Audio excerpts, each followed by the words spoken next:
word authenticity. And yet, many of us in our lives have different, I don't want to say moods, but parts of our personality where we relate to other people differently. For instance, when I'm in private with my friends, I feel that I'm authentic with them. But then if I go out speaking and I'm on a stage with, a huge crowd, I speak differently to them and I feel like I'm communicating differently. Now, you've had an incredible career as a media personality, speaker, and educator. You even interviewed Tom Hanks and Jennifer Hudson. Yes. So, talk to me about authenticity and how has your career and these experiences shaped your authenticity? Oh, wow, that's a lot. It is a lot. Yeah, because there's so many layers to it, and I want to start with just because you shift from one person to another does not mean you're any less authentic in one than another. It's about how you feel. Like, do you feel that you are being authentic and true to at least a part of yourself in those? Because I always tell people we talk to our girlfriends differently than we would talk to our grandmother, right? And that person Mhm, can still be who we are. It just is about the respect that we have for that particular audience, let's say.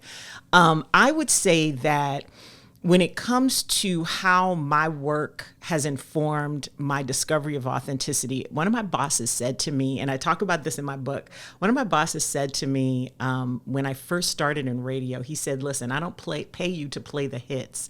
I pick those. I pay you for what you say in between the hits because that's what makes people stay.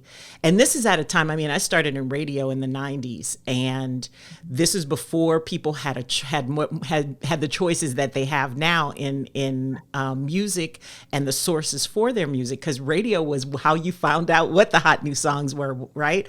And all of the right? stations were playing similar music. So he was like, they could get these same hits someplace else. But the reason why they will stay to see what comes next is because of what you say in between.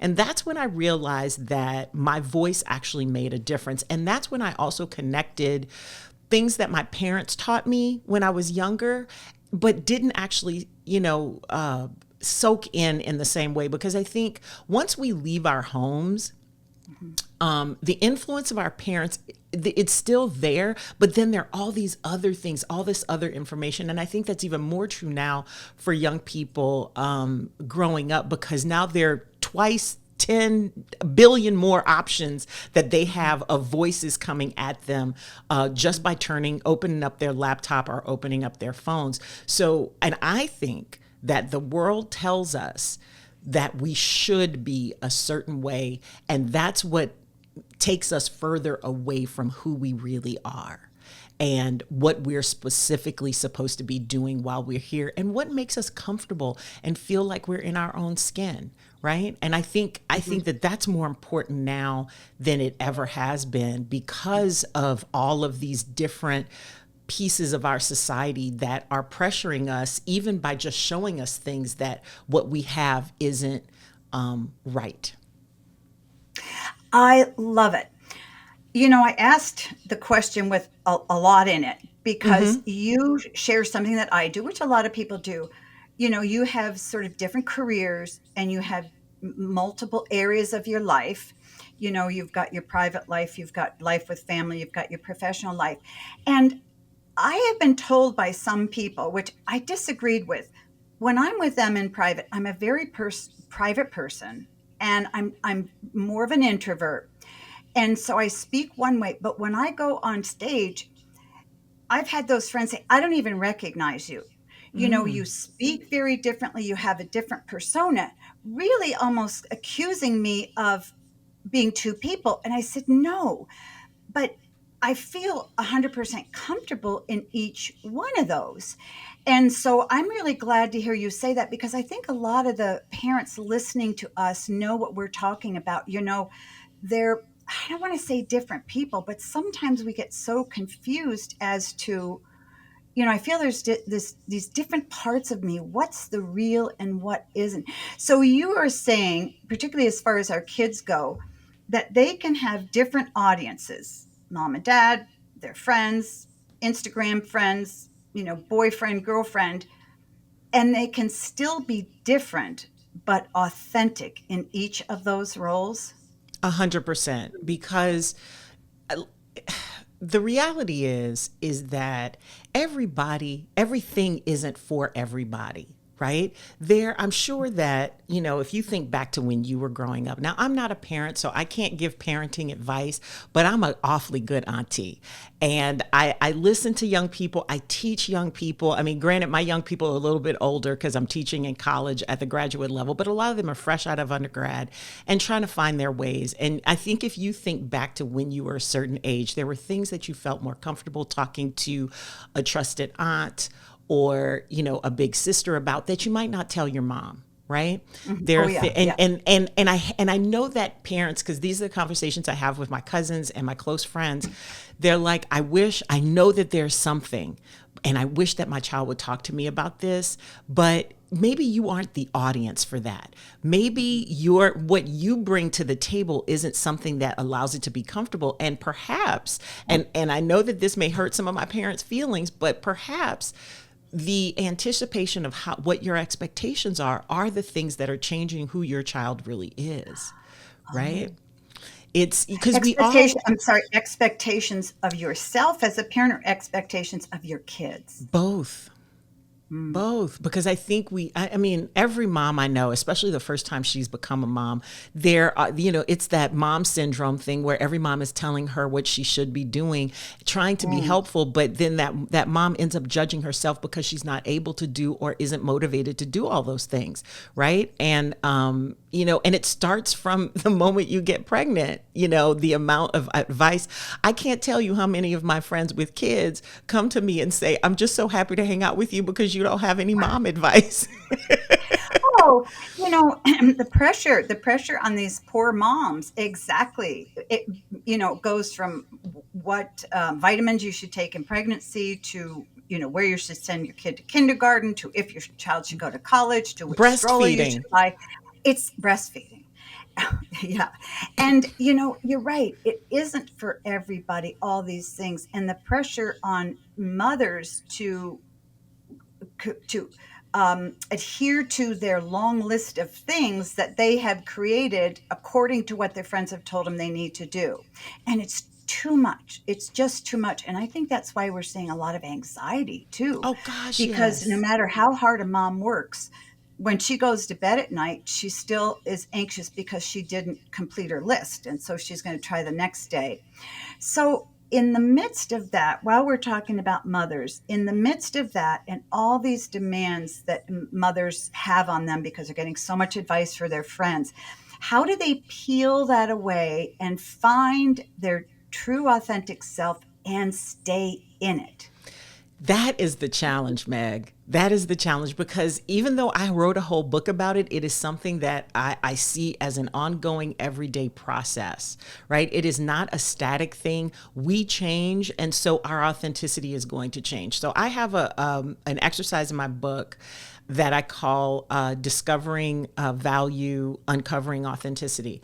And it's designed to ask yourself questions about what you do every day, where the value in that is, what is it worth to you, what does it mean to you, what does it mean to others, and what's important about those things. And I focus on work because I feel like most of us identify ourselves by the things that we do. And so by work, Mm. I don't necessarily mean your job or your job title or anything. It's what you do every day. Mhm. Because even though we have value as human beings just by being here, we Mhm. often, especially as Americans, attach our value to the things we do. So let's start there. Let's start with something that's familiar. That's my philosophy in starting at this point.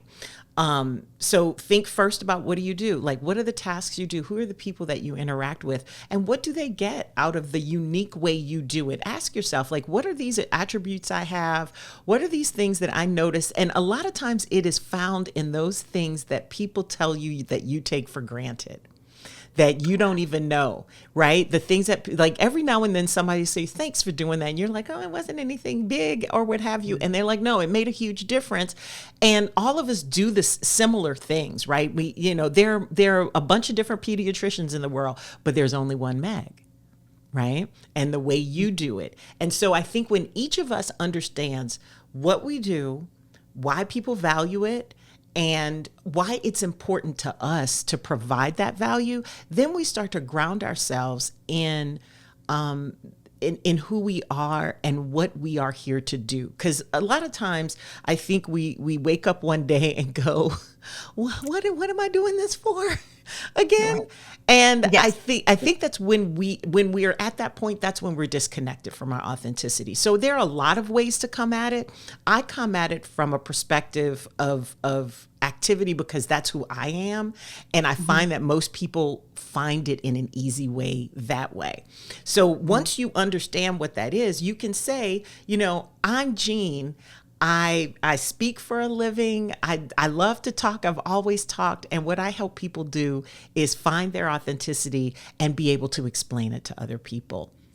And that's kind of a statement of purpose. Like, every company has a mission statement. They have their values. We do too as individuals. And I think the more that we understand that, then we know what we stand for and we Mhm. know what we have to offer. And that helps us to set the boundaries of this is in alignment with who I am in this moment. And this is not. So that helps with boundaries. That helps with, yeah, I'm just going to call them boundaries because it keeps us from letting the edges get a little too blurry, Yeah. right? I love Because it. Letting yeah, the edges get blurry. I never thought about that way, but a solid boundary won't let that happen. mm-mm. It'll say, here you stop and there you start. Um, Talking about boundaries in your upcoming book, Fearless Authenticity, you talk about the importance of choosing how to participate or not. And can you tell me what it looks like in everyday life, especially when you're setting those boundaries? Because I think a lot of people listening know they should set boundaries, but they don't know how and they don't know when. And what does it look like to set those boundaries? Because I think that's important to remaining authentic.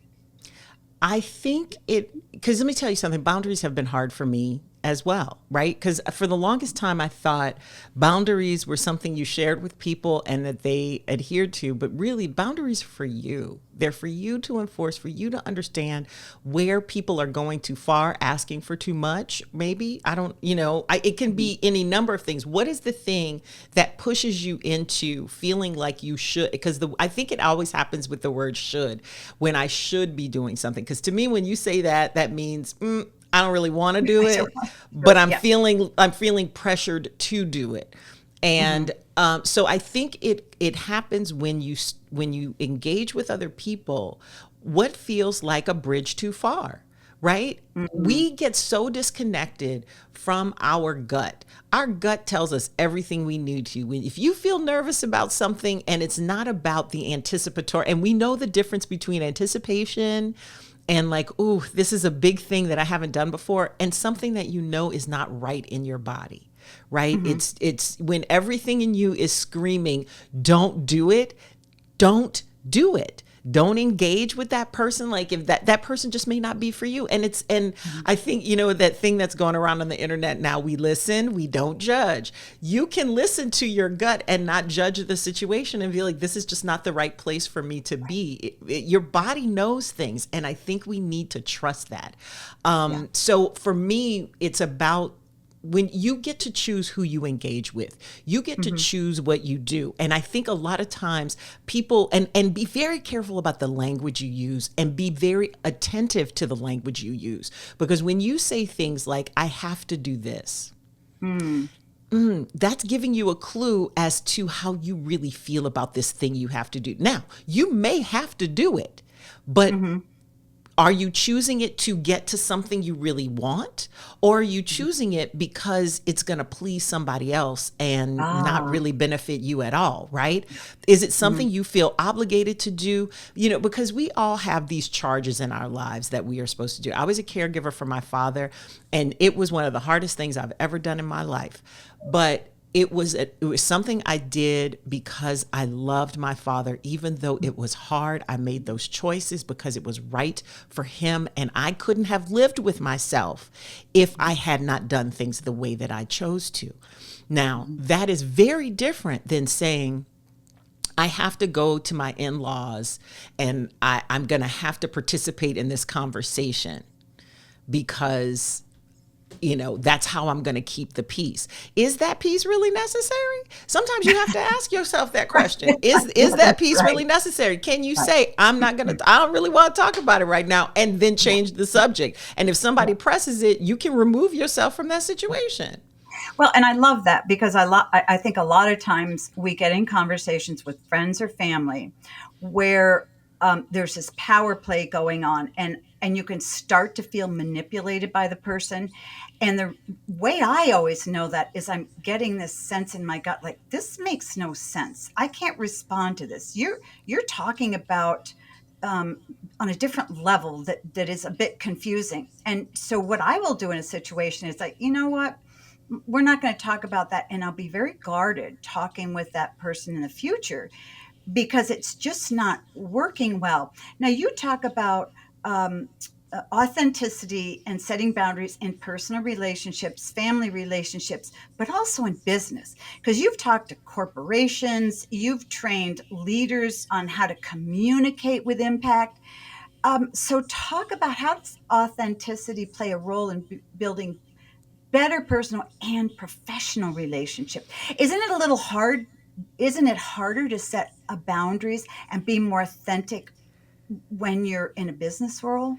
The thing that's interesting is that's where my work starts. Is I think about it from a Mm. business perspective because what I've done is communication for money, right? So that's where all this comes from. The personal stuff that my work actually affects has been a side effect of the work that I've Oh, done. When I first started working with clients, it was all about helping them, whether they were stepping into leadership roles or they were stepping into roles that were externally communicating or in roles where they had to do more community building, perhaps. They would come to me to help understand how to talk to audiences because that's what I know how to do. mhm. And some of them told me, and many of them say this when I'm in trainings, they're like, I'm going to go home and practice this on my kids. But so you were asking about boundaries at work. When Mhm. I think they're easier to enforce because we have different rules of behavior at work. Mhm. I think that saying that something is inappropriate, especially now at work, it will bear to see how it bears out as time goes on, because I think there's some things shifting in our culture that are going to change that. But Mhm. HR being what it is, and business, especially corporate environments being what they are, a lot of the work that I talk to people about is how to be authentic at work in a way that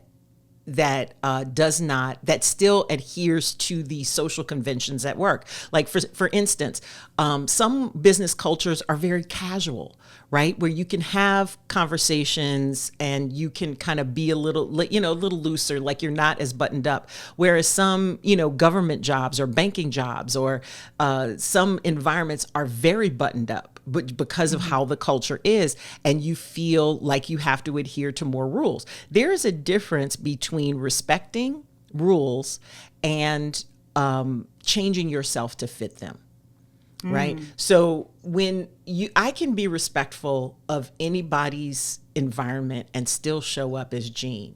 Like I might not wear a t-shirt and some jeans to show up to my corporate clients, but just because I'm in a different outfit And just because I talk a certain way to them does not mean that it's any less me or that it's any less of it. I call it, this is the part I have this thing in my book I call live it, tell it, sell it. Live it is about you, how you are aware of yourself and how you impact other people. Tell it is about the vehicle with which you connect with other people, and that's through stories. And then sell it is about other people. Who are they?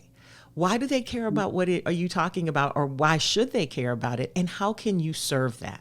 So that way, it becomes a dialogue, a two-way street, because too often when we communicate, especially at work, because there are a lot of tasks we have to do to get work done, we think about what we are needing, and our communication is one way, and we only think about what we want to say as opposed to what we might hear that might change what we talk about and how we get to our shared goals. We all have shared goals that we want to get to.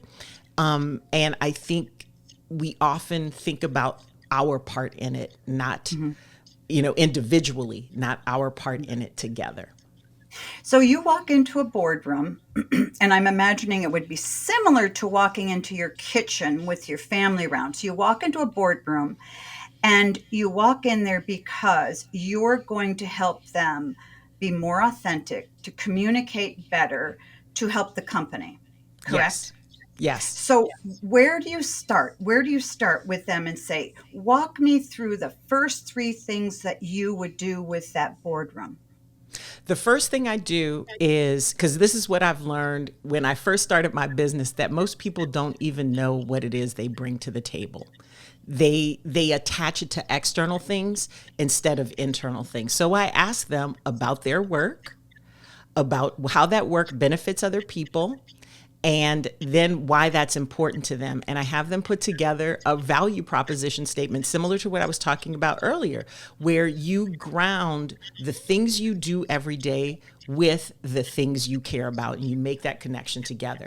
And then the next thing I do is I have them examine how what they intend to communicate and about themselves or about their work, and what it is perceived. What is the gap between that? Because the thing that I think most people are unaware of is how they impact other people. Right, Yeah, right. if you've Oh, ever yeah. been in an argument, you know what I'm talking about, Oh, yeah. because you say one thing and somebody hears something else. Well, Hmm. what's your body language saying? Are you even aware of poker players are really great at that. They know what their tells are. That's why they have, the dark sunglasses and the hats down, because they're trying to hide all of that stuff, or they have plastic surgery to like get the poker face at the end. And some people have it naturally, and that is what it is. But when you get really aware of how you are coming across, like I have people record themselves or I record them and we look back at it. And it's, and the number one question I have people ask is, did you actually say what you intended to say? Did you say it in the way you intended it? How many say yes they did? Most people don't. They go, Okay. like, I have had clients, there's always something like, okay, yeah, that went right, but wait, ooh, that came across a little harsher. I didn't realize I said it that way. I've had clients often cry when they're like, oh my goodness, I did not, now I understand why so and so took this that way. Like, especially when you're talking about conflict resolution at work. I had a client, and I talk about this, I think I tell this story in the book. I had a client who had a supervisor that she did not get along with. And I went through like a, kind of a mock situation of a conversation between them. And I recorded it and I played the woman as she described the woman to me. And there were moments in the conversation where she audibly and visibly was listening to the woman, and opened her mouth, closed her mouth, and swallowed. And when she looked at it, she goes, oh my God, I was swallowing my words. And I said, Oh, if you saw it, why wouldn't that other person see it too? And what would you think if somebody was having a conversation with you and you went, and then sat back and folded your arms? What would you think? She was Hmm. like, I would think that I'm not engaging in the conversation. And she said, I had no idea I was affecting her that way. You know, And this is so apropos to parents and the way they communicate with their kids, even more important in a way from my vantage point, because I'm a kid champion and I help parents with their kids. Our body language, our tone of voice, in my experience, parents focus on what they can give their kids.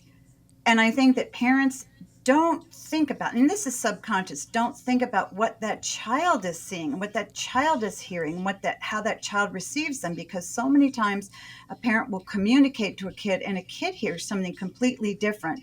So, can you give me a few tips about communication that parents can use? I mean, we're coming into a new year. A lot of parents are looking for tips. Okay, I want to focus on three things on how to get along better with my kids. It has to do with communication. So, if you're going to talk to, well, you are talking to parents, give us a couple of things that we can do to practice this so that we know whether we're opening our mouth and swallowing or our tone of voice is off, um, so that we can get through to our kids better. all right, so I have three things. One of them actually comes from one of my colleagues at Northwestern who is a health communication expert. And I got this from her and I've never forgotten. Her name is Kim Pusateri. And she calls it listening generously. Oh, And she does specifically, I think, does this training and studies this with doctors and nurses, because in health situations, as I'm sure you know, people are often hesitant to tell the whole truth about oh what's yeah. going on with them. And so you have to listen. I call it listening in between the lines. We often talk around things. We don't always say exactly what something is.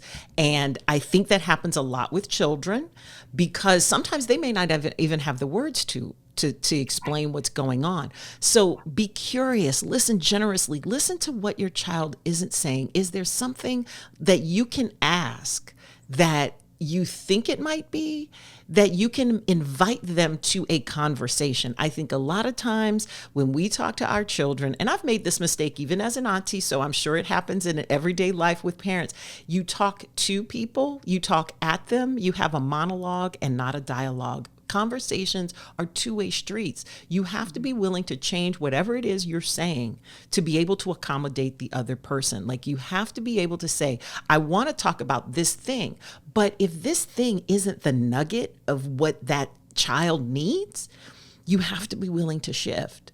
So Mhm. listening generously to hearing what the child is not saying.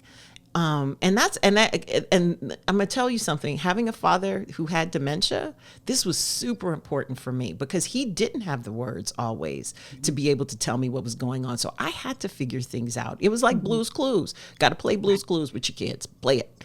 So that's the first thing. The second thing is treat your children like they're an audience that you're trying to please or trying to support or serve. Actually, let's take away the word please. Serve. I was going to say a lot of parents like, whoa, Yeah. Yeah. that Let's they're take away trying to please. serve and support. Serve and They're an support. audience. Serve and support. Okay. Okay. Very different than pleasing. But think about this. Think about them as an audience. Ask yourself, who is this child? Because your child is growing and changing Mhm. and Mhm. becoming, and especially when they get to those teen years and they start to really assert who they are as human beings, they're shifting. And you may meet a different person every single day in your child as they grow and change, because they change quicker than we do, right? Mhm. And I think that's why the teen years are so challenging, because that's when they start pushing back, right? But ask yourself, who are they? Ask yourself, what do they need in this moment? And then ask yourself, how can I serve that? Is it just listening? Is it asking questions? Is it, not being judgmental and saying, okay, this is not about punishment or reward or Mhm. anything. I just want to hear you, right? And your You know, kids and may not you're trust it, but absolutely right. And in my experience, because I listen, I sit and observe a lot of parents interacting with their kids. And what I see is this, and I think parents do it subconsciously. The child will say something like, I'll say, does your dad love you? Okay, he's sitting across the room. And she'll go, no, my dad doesn't love me. And his mouth will drop open. He go, what are you talking about? What are you talking about? Of course I do. Look at all these things I do for you. And I'll say, but wait a minute. What she means by loving her is very different from what you mean. And I think that sometimes parents get very defensive with their kids because they feel like I'm not doing it well enough. And I think a lot of times when parents talk to their kids, they're not listening as well because they're using their speech as a teaching tool. They talk because they want to teach and tell and tell and tell, and a lot of parents, their kids hit 18 and go, oh, they're going off to college, I need to tell them this and tell them. I said, wait, your child knows exactly what you think about everything, and they have since they were 10. And I appreciate what you're saying because clearly parent loves child, clearly Absolutely. child wants the parent's love, but they're on different, they can't communicate. So what I try to do is get them on the same level to understand, yes, dad loves you, and yes, child needs you and loves you. And then And it's but about you're the, yeah, but you're the kind of person that can tell us parents how to do that. So go ahead. exactly. So, what I would say is reveal something about yourself. Realize that your child may only knows the part of you that you've shown them, right? And so then when you're asking them questions or you're telling them, because you know what, here's the other thing. You can't make anybody like you, right? And there's a difference between loving somebody and liking them. You cannot Right. make them like you, but respect respect will make things endurable, right? Mhm. Just like people at work, you encounter people at work that you don't like, but you can find things to respect about them. And one exercise that I do, I call it creating chemistry, because a lot of us believe that chemistry is just lightning in a bottle and it just happens because there's a spark between two people, whether it's love or friendship or whatever, because there are people you just click with, right? People often think that that is just happenstance when it actually is something you can create. The thing you do is you look for something that you admire or respect or love about another person and focus on that one thing. And as you do that, you will find more things that you will like and love. And I'm going to say something that may upset some parents right now, but sometimes our children don't say they don't like us because they don't believe we like them. Yeah. Yeah, I think you're right. I often hear parents complain, my kid just doesn't respect me. And so I tell them, you've got to respect me. You've got to respect me. That's And I not feel how like you saying, get well, respect. that's not how you do it. So what No. you're saying is, if that parent wants to earn respect, they find an attribute or character quality that they admire in their child and talk about it. Is that what you're saying? Yeah, you can talk about it. I actually think, okay, so I'm going to go back to something you talked about earlier about the child in the room saying, I don't think my dad loves me. Hmm. I also think people don't pay enough attention to body language, even though that is probably about 60 to 90% of our communication. It happens Hmm. on an un or subconscious level.